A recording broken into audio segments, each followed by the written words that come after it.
احمق نداره محال مجھے تو امام کے ظہور کی خوشبو آ رہی ہے، امام کے ظہور کی خوشبو آ رہی ہے، اس لیے کہ امام کے ظہور سے پہلے حقائق کھلیں گے، حقائق روشن ہوں گے، اور حقائق کھلنا شروع ہو گئے ہیں۔ بہت چیزیں روشن ہو رہی ہیں، بہت ساری چیزیں جو ہم مدتوں سے کہہ رہے تھے وہ روشن ہو رہی ہیں۔ من کنت مولا فہذا علی مولا، لفظ مولا پر بڑی بحث ہے، ہمارے ہاں تو بحث نہیں ہے، جن کے ہاں بحث ہے میں ان سے بحث کر رہا ہوں۔ بہت روشن ہے، ہمارے ہاں بہت روشن ہے مفاہیم، لیکن بہرحال اس منبر کا تقاضا ہے کہ اپنے عقائد کا دفاع بھی ہو اور دوسرے کو سمجھانے کی کوشش بھی ہو، اور ہمارا کام بھی یہی ہے اور ان مجلسوں کا ایک نتیجہ بھی یہی ہے۔ ویسے عزیزو، آپ نے صدیوں سے ایک محنت کی ہے، سنی شیعہ نے، عزاداروں نے، مسلسل کالے کپڑے، مسلسل ماتم، مسلسل عزاداری، مسلسل تابوت، جلوس، عزاخانہ، مسلسل ماتم داری۔ اس نے ایک مدت سے مجلسوں کے اندر بیان، ذاکرین اور خطباء کا، اہل بیت کے فضائل کا پڑھنا، یہ ان مجلسوں کا نتیجہ ہے کہ میرے بڑے، میرے بزرگ، میرے بھائی، میرے مشفق، مجھ سے پیار کرنے والے مولانا طارق جمیل فرما رہے ہیں کہ میں حضرت علی کہتا تھا، اب مولا علی کہوں گا۔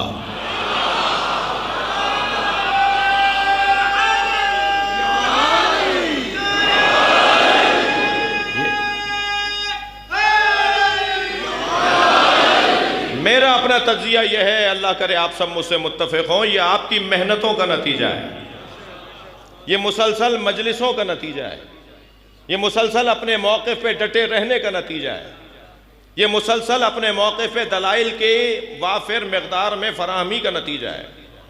میں کچھ کہہ کے جاؤں گا، میرے بعد آنے والا میری ہی موضوع کے اوپر اور 4 دلیلوں کا اضافہ کرے گا۔ ایک وقت آئے گا، آپ دروازہ بجاتے رہیے، دروازہ کھل جائے گا۔ اللہ ولی الذین آمنوا، اللہ صاحبان ایمان کا ولی ہے۔ ولی، مولا، ولایت، اس خاندان کا جو لفظ مولا کا لفظ ہے، اس کے 3 معنی قرآن میں روشن انداز سے بیان ہوئے۔ کہا جی پیغمبر اکرم نے غدیر میں جب مولا کائنات کی ولایت کا اعلان کیا تو حضرت نے فرمایا من کنت مولا، میں جس کا دوست ہوں، فہذا علی مولا، علی اس کا دوست ہے۔ نہیں، یہ ترجمہ ٹھیک نہیں ہے، دوست کا ترجمہ یہاں ٹھیک نہیں ہے۔ لفظ دیکھا جائے گا کہ کہاں برتا گیا ہے، کہاں رکھا گیا ہے، کہاں استعمال میں لایا گیا ہے۔ سیاق و سباق دیکھ کر طے کیا جائے گا کہ اس لفظ کے معنی یہاں کیا بنتے ہیں۔ نواب رامپور کے بیٹے کی شادی، نوابین شادی میں شرکت کرنے آ رہے تھے، جیسے جیسے مہمان شریک ہوتے انہیں دسترخوان پہ لے جایا جاتا۔ مہمانوں کی آمد پر دسترخوان پر نواب صاحب آواز لگاتے اپنے نوکر کو، غلام محمد انار لاؤ۔ غلام محمد انار لے کر آتے، اسے چھیلا جاتا، دانے نکال کے مہمانوں کے سامنے رکھ دیے جاتے۔ جب سارے مہمان جمع ہو گئے اور بارات چڑھنے لگی، ہاتھی کے آگے نواب صاحب نے کھڑے ہو کے آواز لگائی، غلام محمد انار لے کر آؤ۔ وہ دوڑا دوڑا گیا، انار لے کر آ گیا۔ نہ دسترخوان پہ نواب صاحب نے بتایا کہ کھانے والا لاؤ، نہ بارات چڑھتے وقت بتایا کہ جلانے والا لاؤ۔ ایک نوکر کو پتا ہے کہ دسترخوان پہ کون سا انار آتا ہے اور بارات چڑھتے وقت کون سا انار آتا ہے۔ یہ بڑے بڑے مفتیوں کو نہیں پتا کہ دھوپ میں کون سے مولا کے معنی میں مولا بول رہے ہیں۔ اتنا اہتمام کر رہے ہیں یہ بتانے کو۔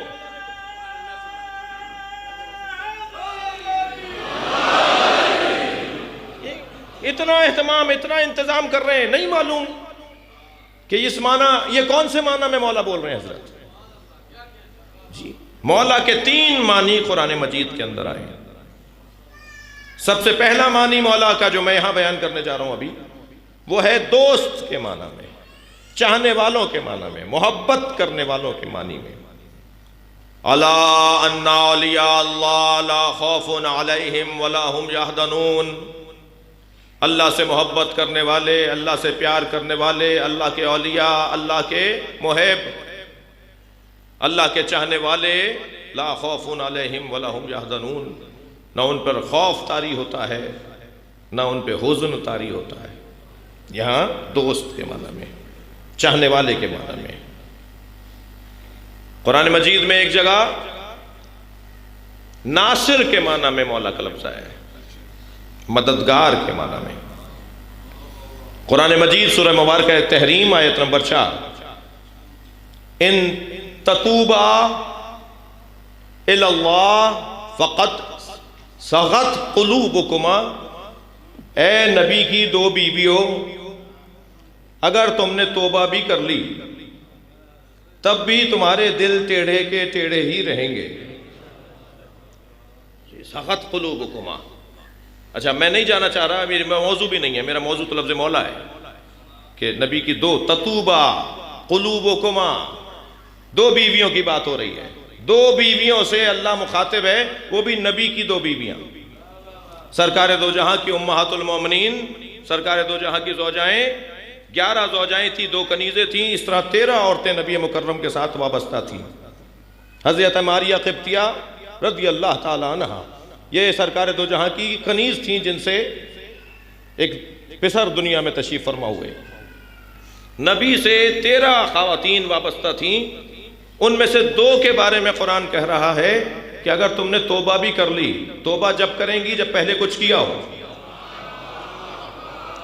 جی پہلے کچھ کیا ہو. میں نہیں جانا چاہ رہا، مگر جانا چاہ بھی رہا ہوں اس بحث میں کہ تھوڑا سا جا کر قرآن پڑھیں اور تفسیر پڑھیں.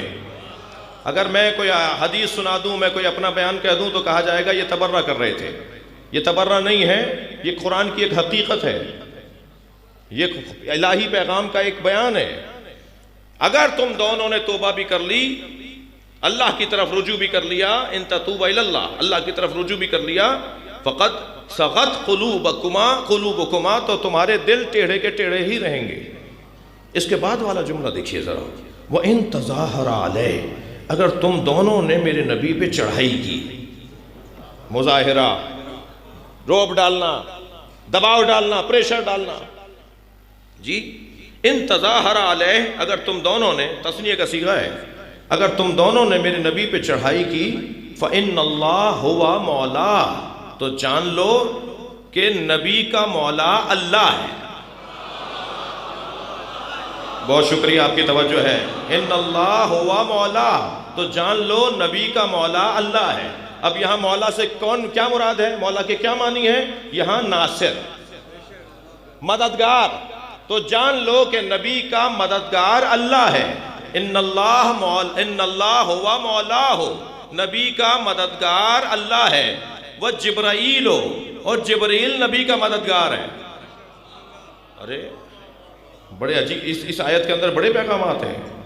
جی جان لو نبی کا مولا اور مددگار اللہ ہے. وہ جبرائیل، اور جبریل ہے.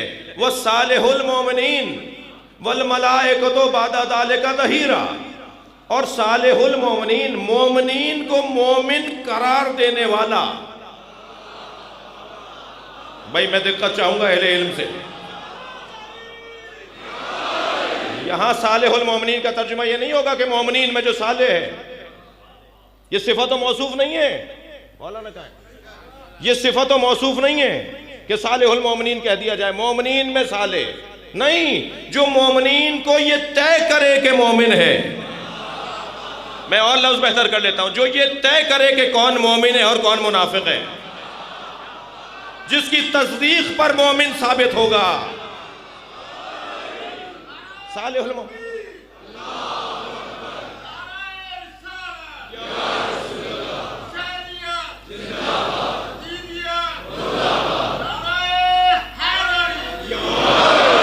اللہ نبی کا مولا ہے، جبریل نبی کا مولا. اللہ اکبر. ابھی تو 2 سال پہلے تک تو یہی نہیں کہہ رہے تھے کہ اللہ کے علاوہ کوئی اور مولا ہے. اللہ مولا ہے، اللہ مولا ہے. اللہ قرآن میں جبریل کو مولا کہہ رہا ہے، تو یہ کون سا مولا بھائی؟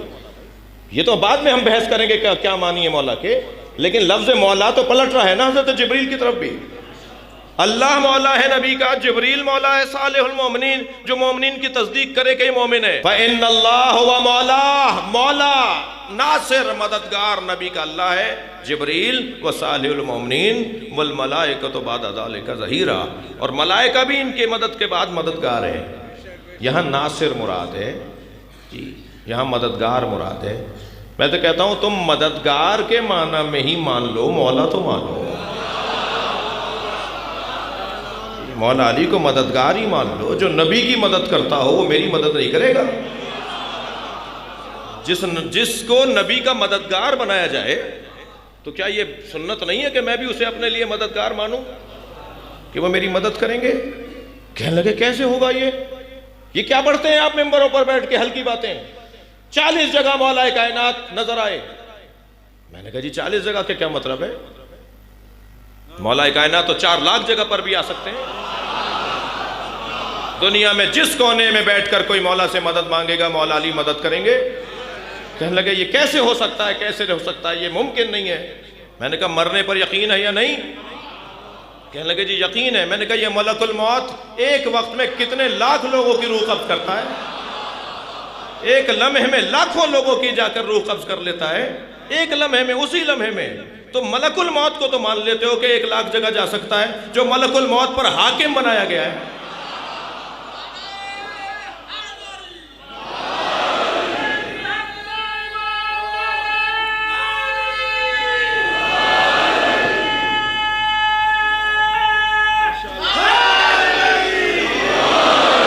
یہ دوسرے معنی ہے، میرے پاس وقت تنگ ہوتا جا رہا ہے۔ یہ دوسرے معنی ہے مولا کے، یعنی ناصر اور مددگار۔ یہاں مولا سے مراد کیا؟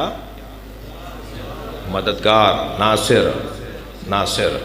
تیسرا معنی مولا کے النبی اولا بالمؤمنین من انفسہم وازواجہ امہاتہم، سورہ احزاب۔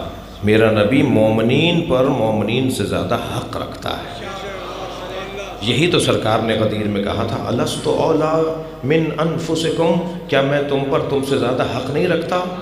جب سب نے کہا قالو، سب نے کہا بلا بلا، ہاں آپ ہم سے زیادہ ہم پر حق رکھتے ہیں، تب برابر میں کھڑے ہوئے علی کو اٹھایا۔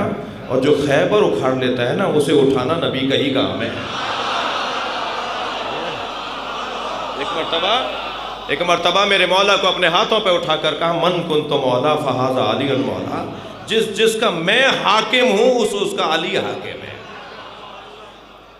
یہاں مولا یعنی حاکم۔ اللہ ولی الذین، اللہ صاحبان ایمان کا حاکم ہے۔ یہاں ولایت یعنی حکومت، یہاں ولایت یعنی حاکمیت، سرپرستی، اولویت۔ اب دیکھا جائے گا کہ کون سے معنی میں کہاں یہ لفظ استعمال ہو رہا ہے۔ مجھے اور آپ کو یہ عزت حاصل ہے کہ ہم مولا علی کو اپنا حاکم مانتے ہیں۔ حکومت کسی کرسی کی محتاج نہیں ہوتی۔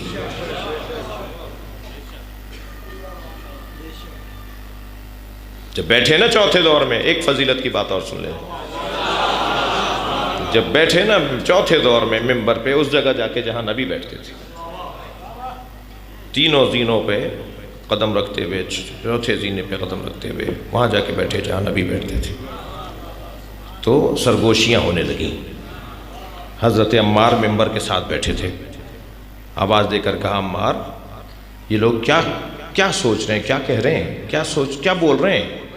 کہنے لگے امیر المومنین یہ کہہ رہے ہیں آپ وہاں بیٹھ گئے جہاں نبی بیٹھتے تھے۔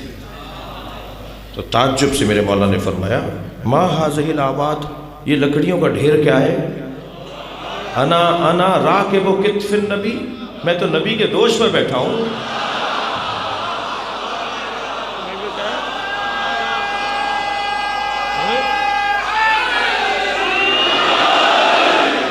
میں نبی کے دوش پہ بیٹھا ہوں، ادھر نبی کی جگہ بیٹھ گیا تو تم کہہ رہے ہو میں نے کیا کیا؟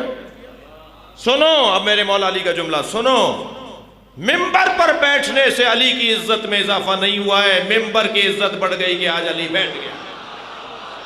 صلوات پڑھے محمد و آل محمد۔